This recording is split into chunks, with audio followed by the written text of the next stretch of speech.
વ્રત ઉપવાસની દરેક ફરાળી વાનગીમાં આપણે મોટાભાગે બટાકાનો ઉપયોગ કરતા હોઈએ છીએ, પરંતુ જેને બ્લડ શુગર લેવલ હાઈ રહેતું હોય તેઓ બટાકા નથી ખાઈ શકતા.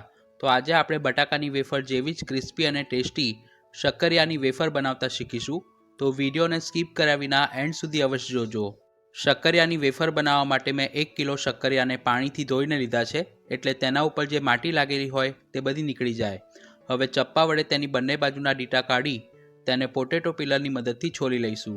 જ્યારે પણ તમે માર્કેટમાંથી શક્કરિયા ખરીદો ત્યારે તે આ રીતના મધ્યમ જાડા હોય તેવા જ લેવા, જેથી તેમાં રેસાનું પ્રમાણ ખૂબ જ ઓછું રહેલું હોય. શક્કરિયાને સુપર હેલ્ધી ફૂડ પણ કહેવાય છે, એટલે કે દરેક વ્યક્તિ તેનું સેવન કરે તો પણ તે શરીરને બિલકુલ નુકસાન નથી કરતું. તેમાં રહેલું ફાઇબર પાચન તંત્રને પણ સુધારે છે. શક્કરિયા ખૂબ જ જલ્દી કાળા પડી જાય છે, એટલે તેને તરત જ પાણીમાં પલાળી દઈશું અને આ જ રીતે બાકીના શક્કરિયાને પણ છોલી લઈશું. હવે પોટેટો સ્લાઇસરની મદદથી શક્કરિયાની મધ્યમ પાતળી વેફર પાડી લઈશું. જો તમારી પાસે આ રીતનું એડજસ્ટેબલ સ્લાઇસર હોય તો વેફર વધુ સારી પડશે. લાંબી વેફર કરવી હોય તો શક્કરિયાને આ રીતે હાથમાં આડું પકડવું અને ગોળ કરવી હોય તો ઊભું પકડીને વેફર પાડી લેવી. બધી જ વેફર એકસાથે ન પાડવી, નહીંતર તે કાળી પડી જશે. આ રીતે થોડી થોડી વેફર પાડી તેને પાણીમાં પલાળી રાખીશું. શક્કરિયામાં રહેલા મોટાભાગના સ્ટાર્ચને દૂર કરવા માટે વેફરને આપણે 2 થી 3 વખત ચોખ્ખા પાણીથી ધોઈ એક કાણાવાળા વાસણમાં કાઢી લઈશું. જો વેફરને સરખી ધોશો નહીં તો તળતી વખતે તે વધુ પડતી લાલ થશે અને સરખી ક્રિસ્પી નહીં બને. પછી તેને ઘરની અંદર જ પંખાની નીચે એક કોટન કપડાની ઉપર આ રીતે છૂટી છૂટી ગોઠવી મિનિમમ 15 થી 20 મિનિટ માટે કોરી થવા દઈશું, જેથી તેના ઉપર જે પાણી લાગેલું હોય તે બધું કપડામાં શોષાઈ જાય. આ સિવાય પણ શક્કરિયામાંથી બનતી બીજી ઘણી બધી ફરાળી રેસીપી મેં ચેનલ પર પોસ્ટ કરી છે, જેના પ્લેલિસ્ટની લિંક ઉપર આઈ બટન પર અને વિડીયોના ડિસ્ક્રિપ્શન બોક્સમાં આપી છે.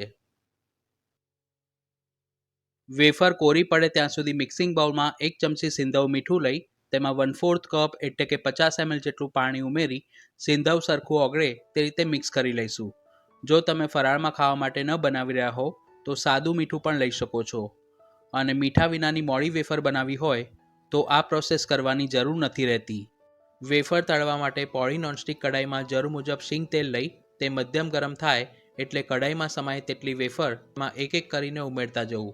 જો તમે ઉપરા છાપરી કે એક સામટી વધુ વેફર તળશો તો તે ચોંટી જશે અને વચ્ચેથી કાચી રહેશે. જે સિંધવવાળું પાણી તૈયાર કર્યું હતું તે તેમાં 1 ચમચી ઉમેરીશું. પાણી ઉમેરો ત્યારે ગેસ થોડીવાર માટે ધીમો કરી દેવો, જેથી છાંટા હાથ ઉપર ન ઉડે. પછી ગેસની ફ્લેમ મીડિયમ ટુ હાઈ રાખી તે બંને બાજુથી ક્રિસ્પી અને ગોલ્ડન બ્રાઉન થાય તે રીતે તળી લઈશું. એકવાર વેફરને તળવામાં 45 સેકન્ડથી 1 મિનિટનો સમય લાગે છે. વેફર તમે જેટલી જાડાઈની પાડી હોય તે મુજબ તળવામાં થોડો ઓછો વધતો સમય લાગી શકે છે. તળેલી વેફરને એક સ્ટીલની ગરણીમાં લઈ વાસણમાં કાઢી તેના ઉપર સ્વાદ મુજબ મરી પાવડર ભભરાવીશું.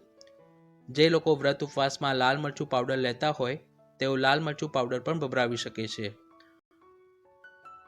વેફર ગરમ હોય ત્યાં સુધી જ તેના ઉપર મસાલા ભભરાવા.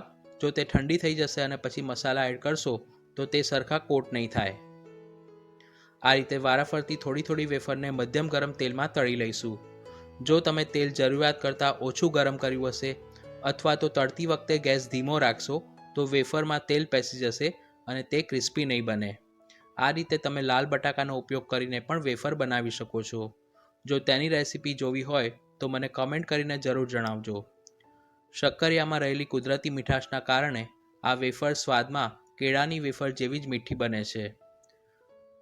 શ્રી ઠાકોરજીને પણ આપણે આ વેફર દૂધ ઘરની સામગ્રી તરીકે ભોગ ધરી શકીએ છીએ.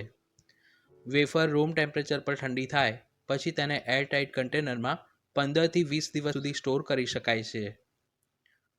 તો ફ્રેન્ડ્સ, તમે પણ વ્રત ઉપવાસમાં આ શક્કરિયાની ફરાળી વેફર ઘરે જરૂર બનાવજો અને રેસીપી કેવી લાગી મને કમેન્ટ કરીને જણાવવાનું ન ભૂલશો. જોતાં જ ખાવાનું મન થઈ જાય તેવી શક્કરિયાની વેફરને આપણે સર્વિંગ બાઉલમાં સર્વ કરીશું. તો જો તમને આ રેસીપી પસંદ આવી હોય તો વિડીયોને લાઇક કરી પોતાના ફ્રેન્ડ્સ અને ફેમિલી મેમ્બર્સ સાથે શેર કરજો. અને ચેનલ પર પહેલી વાર આવ્યા હો તો આવી ઇઝી અને ક્વિક રેસીપીઝ જોવા માટે તેને સબસ્ક્રાઇબ કરી બેલ આઇકોન પર ક્લિક કરજો.